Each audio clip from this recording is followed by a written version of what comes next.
तो चलिए यहाँ पर 10th इंग्लिश है, लेसन 4 है और उस लेसन में एक पोयम है अमांडा। तो इसके पिछले वीडियो में हमने अमांडा की पूरी स्टोरी सुना दी है और उस पोयम को एक्सप्लेन कर दिया है।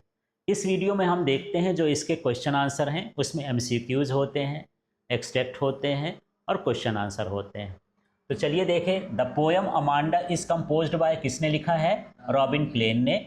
Stop that slouching and sit up straight, ये कौन सा पोइटिक डिवाइस है? एलिटरेशन है। इसमें भी यस आया, इसमें भी यस आया, इसमें भी जब एक ही लेटर से शब्द शुरू होते हैं तो इस डिवाइस को हम एलिटरेशन बोलते हैं। विच ऑफ दीज काउजेस एक्नी according to the speaker in the poem, आप इस पोयम के हिसाब से एक्नी किससे होता है? ईटिंग चॉकलेट से होता है। According to Amanda freedom is, freedom क्या है? स्वीट है। इस तरह से यहाँ पर है। चलिए अब आगे का हम देख लेते हैं 5 नंबर का।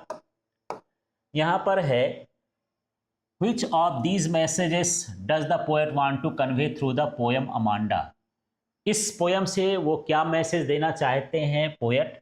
Children should be given freedom, बच्चों को थोड़ा सा आज़ादी देना चाहिए। The poem Amanda is about, ये किसके बारे में है? चाइल्ड साइकोलॉजी के बारे में है कि बच्चे क्या सोचते हैं, उनकी साइकोलॉजी क्या होती है।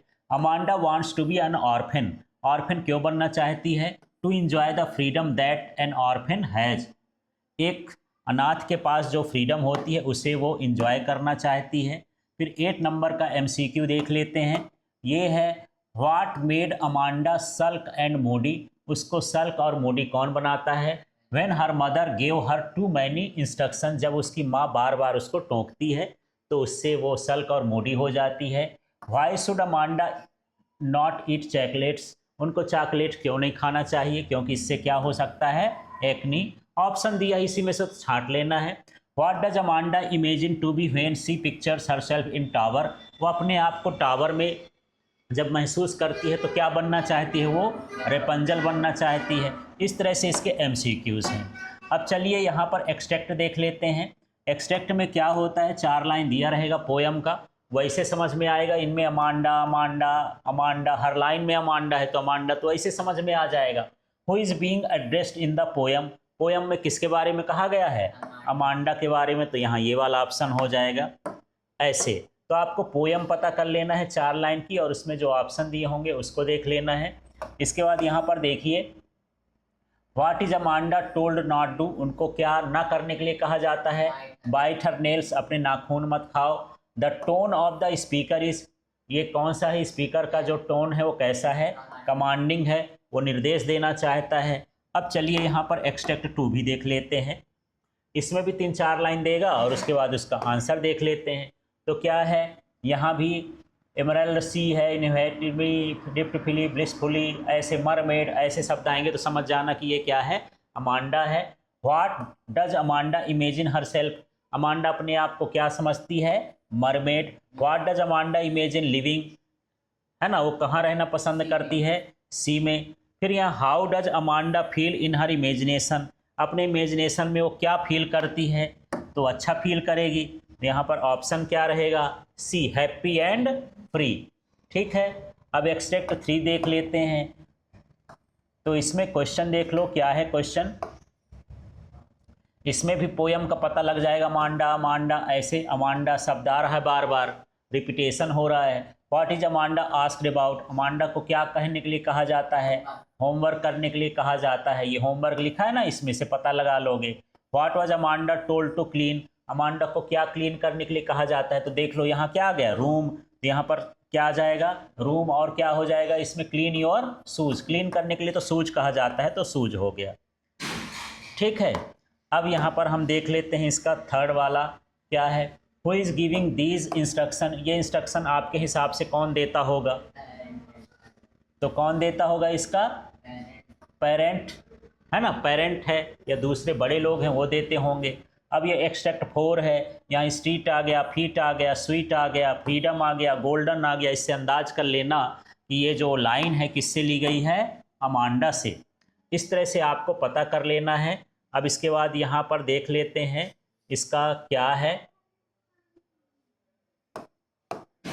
हाँ जी, what does Amanda imagine herself, अपने आप को क्या समझती है? इस ऑर्फन जो इसमें दिया है तो उसको क्या मान लेना है, ऑर्फन मान लेना है। थोड़ा छोटा हो गया तो इसको मैं बड़ा कर देता हूँ, ठीक है। अब इसका दूसरा एक्सट्रैक्ट भी देख लेते हैं, दूसरा क्वेश्चन इस एक्सट्रैक्ट का। तो क्या है क्वेश्चन, वेयर इज रोमिंग, तो कहाँ रोमिंग करना चाहती, स्ट्रीट में। What does she enjoy in the imagination, imagination में क्या इंजॉय करना चाहती वो, फ्रीडम करना चाहती है। अब देखिए केयर है, रेयर है, हेयर है ना, टावर है, रपंजल है। ऐसे शब्द जब आ जाएंगे तो आप जान लेंगे कि ये कौन सी पोयम का है, अमांडा का है। पहले तो आपको पोयम पता होना चाहिए तभी आंसर दे पाएंगे। फिर है Amanda imagine her self, Amanda अपने आप को क्या समझती है, इसके हिसाब से तो क्या, रेपंजल। वेयर डज रेपंजल लिव, रेपंजल कहाँ रहती है, टावर में। इस तरह से क्वेश्चन इसी से बेस्ड आएंगे, जो आपका एक्सट्रैक्ट दिया रहेगा 4 लाइन, उससे आपको देखना है। व्हाट डज अमांडा से सी विल नेवर डू, वो क्या सोचती है कि वो क्या नहीं करना चाहिए, लेट डाउन हर हेयर, अपने बालों को नहीं खोना चाहती है। इसके बाद देख लीजिए, ये अब आ गया है यहाँ पर एक्सट्रैक्ट के बाद question answer. How old do you think Amanda is, how do you no this, आप क्या सोचते हैं कि अमांडा कितने साल की होगी, आपने कैसे इसे जाना। Amanda is about 9 to 13 years old, this is clear because she told complete her homework, clean her room and behave properly like a child. तो इतने साल के लड़कों को हम लोग इंस्ट्रक्ट करते हैं, इसलिए हम अंदाज लगा सकते हैं कि ये 19 to 13 ईयर्स रहता है। कभी हम बोलते हैं कि वो अच्छा बिहेवियर करे, अपना रूम साफ कर ले, होमवर्क कर ले। तो जो बच्चा अपने से करने लायक होता है वो 12-13 साल का हो सकता है, उससे छोटे तो नहीं कर सकते, है ना। What who do you think is speaking to her, Amanda से कौन बात कर रहा होगा, अमांडास पेरेंट, उसके पेरेंट ही उससे बात कर रहे होंगे। Why are stanza 2, 4, 6 given a parenthesis, अब वहाँ पर पैरेंथिस क्यों दिया गया है, stanza 2, 4, 6 are given parenthesis because they show Amanda's imagination and thoughts about herself free and peaceful. तो वो अपने थॉट को उसमें क्या कर सकती है, बता सकती है। उसमें एक साइन लगा है पैरेंथेसिस, है ना, सोचने पर मजबूर कर देता है, इसलिए। फिर देखिए, who is speaker in stanza 2, 4, 6, do you think this speaker is listening to the speaker in the stanza 1 through 1, 3, 5, 7। तो देखो, एक में माँ का इंस्ट्रक्शन है, एक में उसका जो है सोच है, इमेजिनेशन है। ऐसे पैराग्राफ बनाया गया है। तो ये खलक एग्जाम में नहीं आता, पर समझ लीजिए, the speaker in stanza 2, 4, 6 is Amanda her self. जो 2, 4, 6 में बताया गया है इमेजिनेशन वाला स्टेंजा, वो कौन है, अमांडा है। These lines show her thoughts and imagination, इन लाइन में उसके थॉट्स और इमेजिनेशन को बताया गया है। She is not really listening the speakers in the other stanza because she escapes into her own dream, वो किसी का इंस्ट्रक्शन नहीं सुनती, क्योंकि वो अपने ड्रीम में चली जाती है। कहाँ चली जाती है, ड्रीम में, इमेजिनेशन में चली जाती है। अब चलिए 5 नंबर का क्वेश्चन देखते हैं। ये क्वेश्चन क्या है, what could Amanda do if she were mermaid, ये इंपॉर्टेंट क्वेश्चन है, आता रहता है। यदि वो मरमेड होती तो क्या करती। इफ अमांडा वेयर मरमेड, ये क्वेश्चन से ही लिख लिए। She could live freely in the sea, वो सी के अंदर अच्छे से फ्रीली क्या हो सकती है, रह सकती है। And drift happily without any instruction, और उसमें ड्रिफ्ट तैर सकती है किसी बिना इंस्ट्रक्शन के, खुशी खुशी उसमें तैर सकती है। Is Amanda N orphan, why does सी से सो, क्या अमांडा अनाथ थी, उसने ऐसा क्यों कहा। तो नो, अमांडा अनाथ नहीं थी, क्योंकि उसको तो इंस्ट्रक्शन मिल रहा था। Amanda is really not orphan, she imagines being an orphan because she thinks that an orphan would be free and would not be constantly scolded और कंट्रोल। वो अपने आप को इमेजिन करती थी कि वो ऑर्फन है, क्योंकि ऑर्फन को कोई कॉन्स्टेंटली स्कोल्ड नहीं करता, है ना, इंस्ट्रक्ट नहीं करता, टोका टाकी नहीं करता, इसलिए। उसके घर में थे, उसके पेरेंट्स थे, तभी तो टोका टाकी करते थे। चलिए अब 7 नंबर का क्वेश्चन देखते हैं।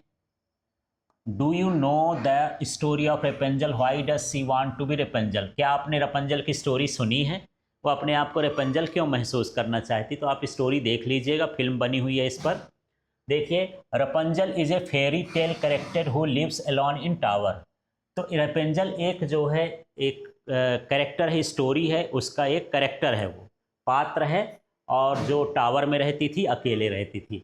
Amanda wants to be like Rapunzel because she wants peace, freedom and life without constant instruction. Amanda Rapunzel बनना चाहती थी कि उसको शांति चाहिए, पीस चाहिए, फ्रीडम चाहिए, स्वतंत्रता चाहिए, और ऐसी लाइफ चाहिए जिसमें उसको कोई इंस्ट्रक्शन ना दे। What does the girl earn for? What does this poem tell you about Amanda?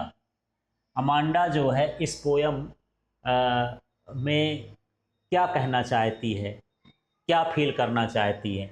Amanda yearns for the freedom and peace. Amanda चाहती है कि उसको शांति मिल जाए, स्वतंत्रता मिल जाए। The poem shows that she feels irritated by constant instruction and wants independent and काम life. Poem ये बताती है कि वो थक चुकी है, लगातार इंस्ट्रक्शन मिलने से इरिटेट होती है, अब वो शांति से लाइफ जीना चाहती है।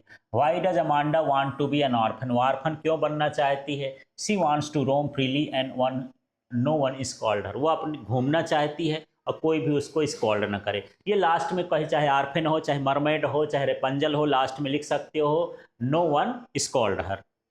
ठीक है। Why Amanda seems to be moody? वो अब मूडी क्यों है? उसका बिहेवियर बिल्कुल सनकी टाइप का क्यों है? Her mother is always scolding her. उसकी माँ बार बार उसको टोका टाकी करती है। So Amanda imagines herself as an orphan. इसलिए वो अपने आप को ऑर्फन महसूस करती है, एक मरमेड करती है और रेपंजल जैसे महसूस करती है। इस तरह से ये जो है क्वेश्चन आंसर है। अब देखिए अमांडा पोयम की सेंट्रल आइडिया 3 नंबर में आ जाती है।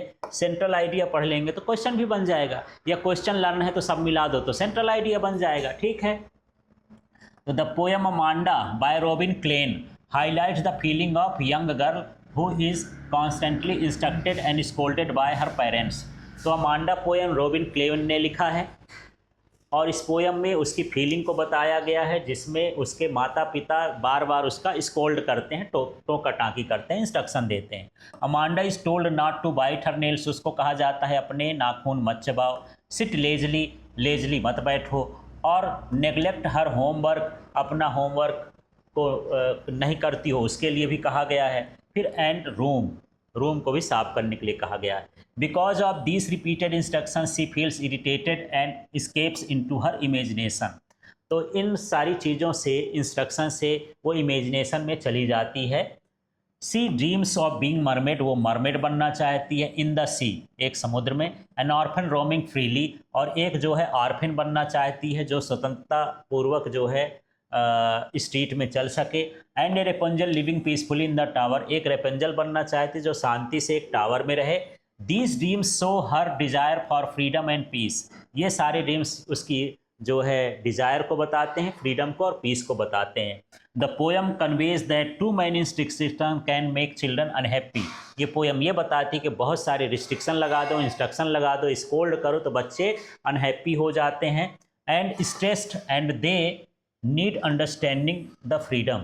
और वो स्ट्रेस हो जाते हैं, इसलिए उनको समझना ज़रूरी है, उनको भी थोड़ा बहुत फ्रीडम देना चाहिए। तो इस तरह से क्वेश्चन आंसर हैं, इन्हें आप लर्न कर लीजिए और अपनी कॉपी पे नोट कर लीजिए।